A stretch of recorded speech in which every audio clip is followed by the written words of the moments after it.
Get out. This cabin belongs to real family members. Amanda screamed, throwing my duffel bag onto the snow-covered porch. I stood there, watching as my sister-in-law, her perfectly manicured hands trembling with rage, tossed out the last of my belongings. My name is Julia, and at 34, I was being evicted from my family's lakeside cabin by a woman who'd only married into the family 3 years ago. The same cabin where I'd spent every summer since I was 6, where my grandfather had taught me to fish, and where I'd scattered my father's ashes last spring. Real family members. I kept my voice steady, though my hands were shaking. I've been coming here since before you even knew my brother existed. Amanda's face twisted into that familiar sneer, the one she perfected since marrying my brother Michael. Well, things change. Michael agrees with me. This place needs updating, modernizing. We can't have you hanging around with your sentimentality. She spat the word like it was dirty. I thought about the renovation plans I'd seen on her laptop earlier, granite countertops to replace Grandpa's handcrafted wooden ones, smart home systems instead of the vintage radio that still played my grandmother's favorite station, a home theater where Dad's old fishing gear hung. Where's Michael? I asked, already knowing the answer. My brother, once my closest confidant, had become increasingly absent whenever conflict arose with his wife. At work, obviously. Amanda rolled her eyes. Someone has to pay for all the improvements this dump needs. Now take your things and leave. We're starting renovations next week. I picked up my bag, brushing off the snow. The cold air bit at my cheeks, but it wasn't nearly as cold as the realization that my childhood sanctuary was about to be destroyed. What Amanda didn't know, what none of them knew, was that I'd been prepared for this moment. 3 months ago, when I first noticed the renovation catalogs arriving in the mail, I'd visited our family lawyer. Old Mr. Peterson had handled our family's affairs since before I was born, and he'd been more than happy to help me understand the cabin's true ownership status. You're making a mistake, Amanda, I said quietly, pulling out my phone. She laughed, high and brittle. The only mistake was letting you think you still had a place here. This cabin belongs to Michael now, and as his wife, I have every right to. Actually, I interrupted, pulling up the email from Mr. Peterson. You don't. Excuse me? Dad never transferred the cabin's ownership to Michael. He couldn't, it wasn't his to give. Amanda's perfectly penciled eyebrows drew together in confusion. What are you talking about? Michael said. Michael assumed, and you both stopped listening when anyone tried to tell you differently. The cabin belongs to me. Grandpa left it to me in his will, specifically to protect it from being modernized or sold. The color drained from Amanda's face. You're lying. Michael would have known. Michael would have known if he'd bothered to attend the will reading instead of flying off to Aspen with you. I pulled up the property deed on my phone and held it out. Would you like to see the documentation? She snatched the phone, her long nails clicking against the screen as she scrolled through the legal documents. I watched as her expression shifted from disbelief to anger to something close to fear. This isn't possible, she whispered. It's not only possible, it's legally binding. Those renovation crews you hired, they'll need my signature to begin work. The contractors you paid, they'll need my approval before they can set foot on the property. Amanda's face had turned an interesting shade of red. We've already paid deposits. The crews are scheduled. We have designers flying in from New York. I picked up my bag and walked back inside the cabin, past her spluttering form. The familiar scent of pine and wood smoke wrapped around me like a warm blanket.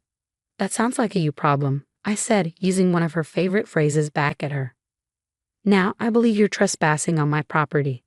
Michael will hear about this, she threatened, backing toward the door. Good, I replied, settling into Grandpa's old armchair.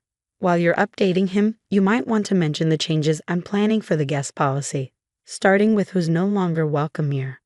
As Amanda stormed out, slamming the heavy wooden door behind her, I looked around at the cabin. My cabin. The old photos on the walls, the handmade quilts, the morning sun streaming through windows that had witnessed decades of family memories. I pulled out my phone again, this time to call my brother. It was time for a long overdue conversation about family, respect, and the true meaning of heritage. But first, I had some locks to change. The fallout was immediate and explosive. Within hours of Amanda's dramatic exit, my phone exploded with messages.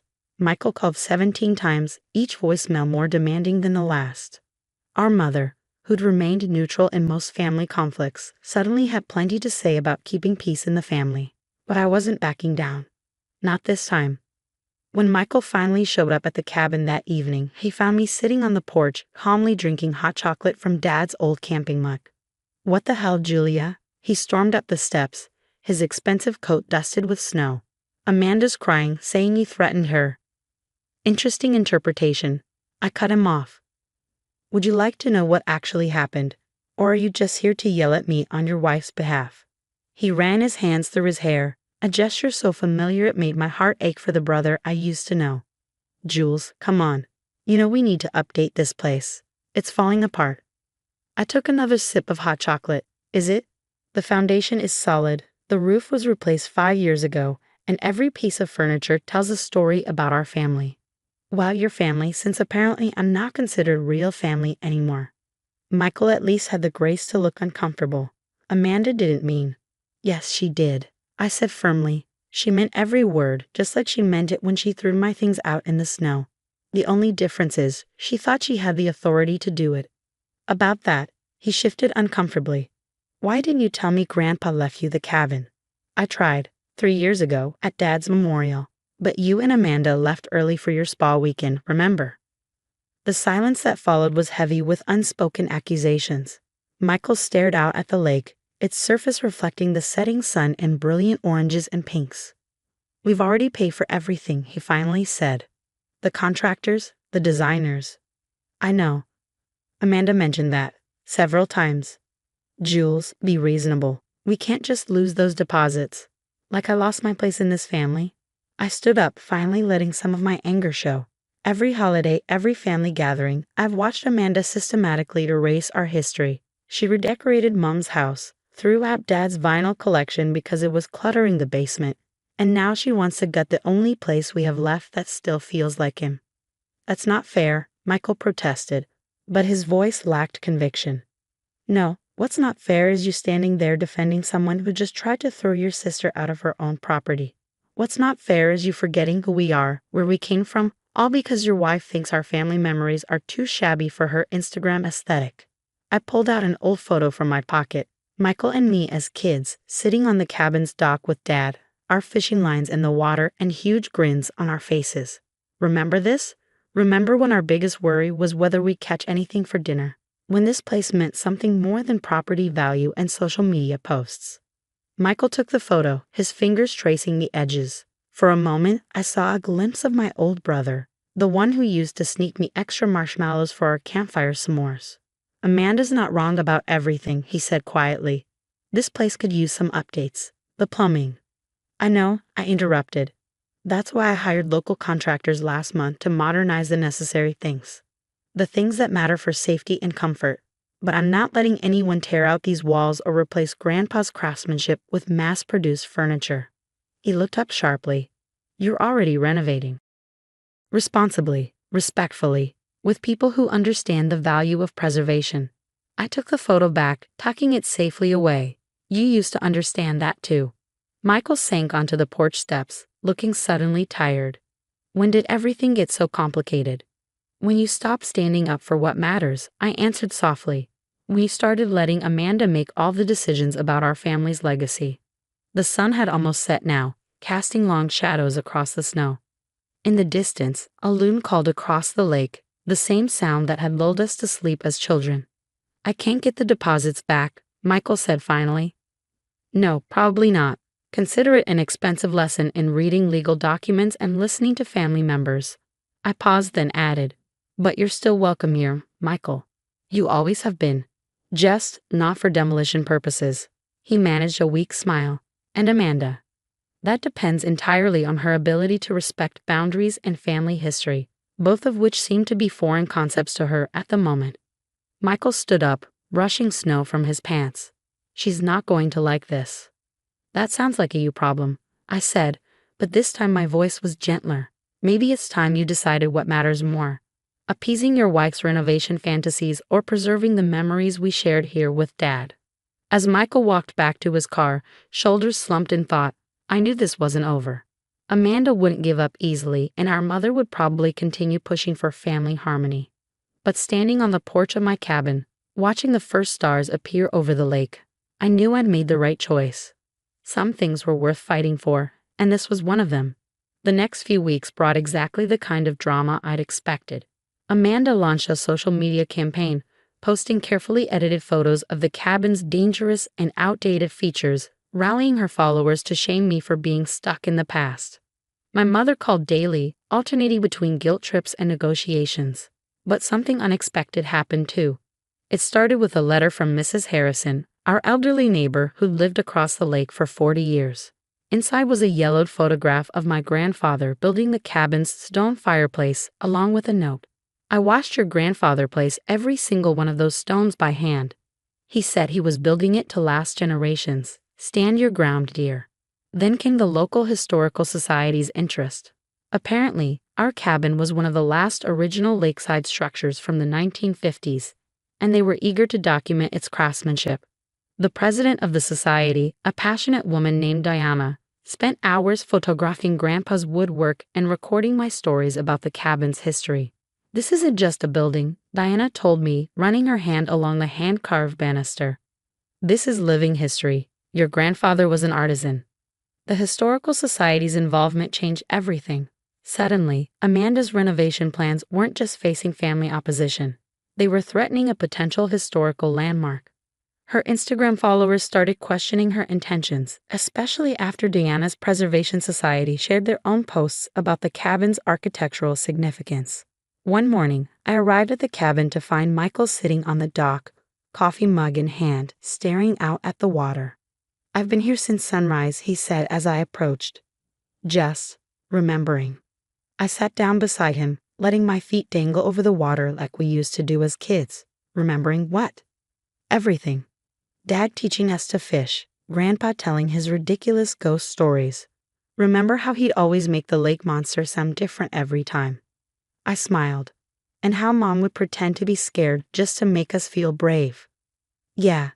Michael took a deep breath. "I talked to Amanda last night. Really talked, for the first time in, I don't know how long." I waited, watching a pair of ducks glide across the lake's surface. "She's agreed to drop the renovation plans," he continued. "Not because of the Historical Society or the social media backlash, but because," he paused, swallowing hard, "because I finally stood up for what matters to me. To us." What changed her mind? Michael pulled something from his pocket, another photograph. This one showed Amanda at the cabin last summer, laughing as she tried to roast marshmallows for the first time. Behind her, you could see all the things she wanted to tear out: the weathered wood panels, the old stone fireplace, the vintage fishing gear on the walls.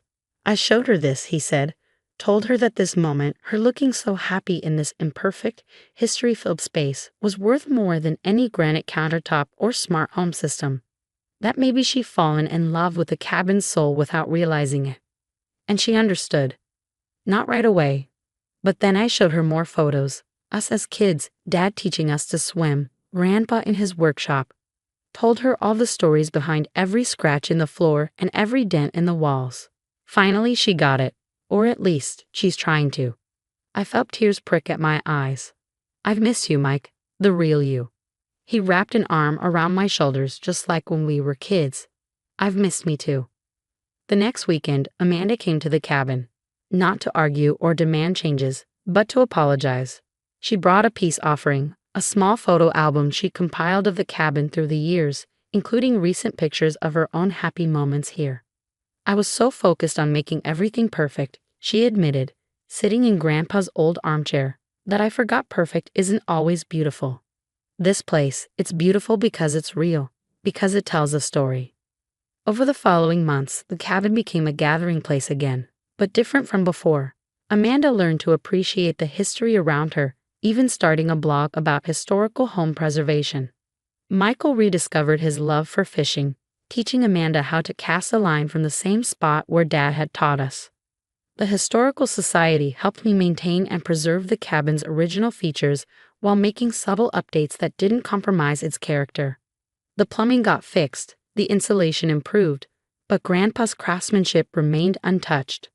One evening, as we all sat around the fireplace, the same one in that yellowed photograph Mrs. Harrison had shared, I realized something profound. Sometimes preserving the past isn't about refusing to change, it's about understanding what's worth keeping.